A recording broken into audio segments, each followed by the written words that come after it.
हमारी ये भारत भूमि बहुरत्ना वसुंधरा है। सामर्थ्यवान माँ भारती को समर्पित महापुरुषों ने इस धरती को अपना जीवन आहूत कर दिया, समर्पित कर दिया। एक ऐसे ही महापुरुष हैं लोकमान्य तिलक।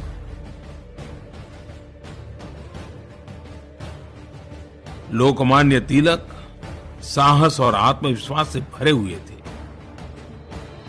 लोकमान्य तिलक जी के प्रयासों से ही सार्वजनिक गणेश उत्सव की परंपरा शुरू हुई। सार्वजनिक गणेश उत्सव परंपरागत श्रद्धा और उत्सव के साथ साथ समाज जागरण, सामूहिकता, लोगों में समरसता और समानता के भाव को आगे बढ़ाने का एक प्रभावी माध्यम बन गया। वैसे समय कोई कालखंड था जब जरूरत थी कि देश अंग्रेजों के खिलाफ लड़ाई के लिए एकजुट हो। इन उत्सवों ने जाति और संप्रदाय की बाधाओं को तोड़ते हुए सभी को एकजुट करने का काम किया।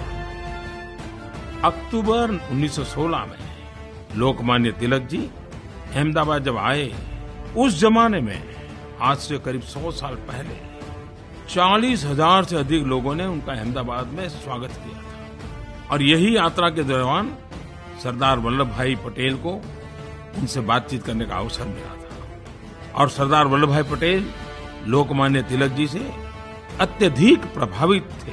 और जब 1 अगस्त 1920 को लोकमान्य तिलक जी का देहांत हुआ, तभी उन्होंने निर्णय कर लिया था कि वे अहमदाबाद में उनका स्मारक बनाएंगे। सरदार वल्लभ भाई पटेल अहमदाबाद नगर पालिका के मेयर चुने गए और तुरंत ही उन्होंने लोकमान्य तिलक के स्मारक के लिए विक्टोरिया गार्डन को चुना। और ये विक्टोरिया गार्डन जो ब्रिटेन की महारानी के नाम पर था, स्वाभाविक रूप से ब्रिटिश इससे अप्रसन्न थे और कलेक्टर इसके लिए अनुमति देने से लगातार मना करता रहा।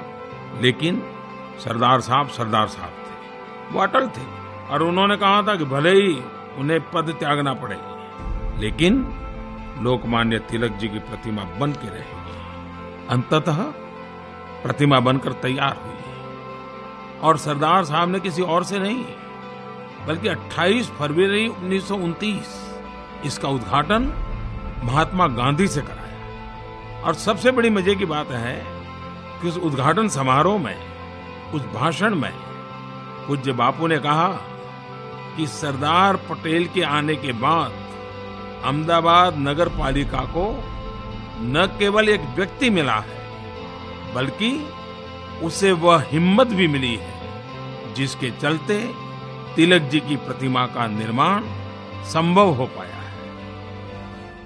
लोकमान्य तिलक ने देशवासियों में आत्मविश्वास जगाया। उन्होंने नारा दिया था, स्वराज हमारा जन्मसिद्ध अधिकार है और हम लेकर के रहेंगे। आज यह कहने का समय है, स्वराज हमारा जन्मसिद्ध अधिकार है और हम उसे लेकर रहेंगे।